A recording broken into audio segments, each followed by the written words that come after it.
There was this old city train station, people rushing like life was on fast forward, nobody looking up, nobody looking around. And right there in the middle of all that noise sat a man the world didn't even notice, a beggar. He lived off whatever loose change people dropped into his hands. Day after day, same routine, same empty hope. One afternoon, he spotted this tall dude walking through the crowd. Clean suit, steady stride, that quiet energy of someone who knows exactly where he's headed. The beggar thought, yeah, this guy looks like he might help. He stepped up and asked softly, "Sir, anything you can spare?" The tall man stopped.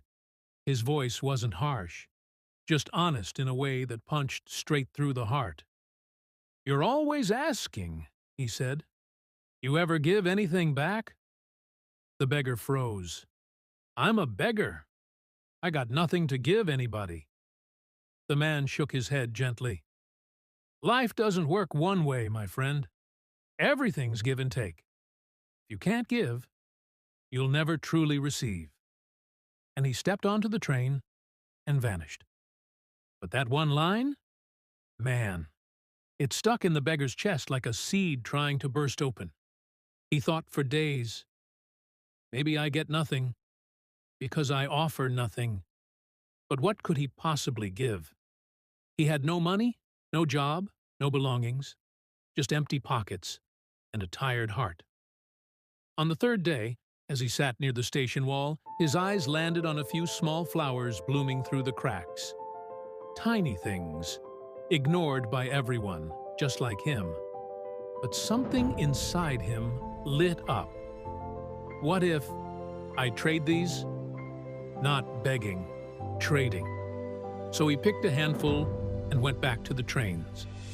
The next time someone dropped money into his hand, he gave them a flower in return. And the smile he got back wasn't pity, it was respect. A simple, warm moment that made the world feel less cold. Day after day, he kept doing it. And slowly, something crazy happened. More people gave him money. More people looked him in the eyes. More people remembered him. He wasn't just a beggar anymore. He was offering something. He was worth something. Then, one day, he saw the tall man again, sitting in a train car. The beggar walked up with steady hands and said, "Sir, today I have something to give you too." He offered the flowers. The tall man smiled, handed him money, and said, "Now you're talking. You're a businessman." And those words, they cracked something wide open inside him. He stepped off the train that day, looked at the sky and shouted, "I'm not a beggar. I'm a trader, and I can rise." People stared, maybe thought he'd lost it.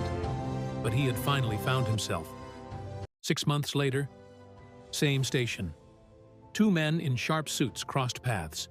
One stuck out his hand. "Remember me?" The tall man frowned. "No, can't say I do." The other man smiled.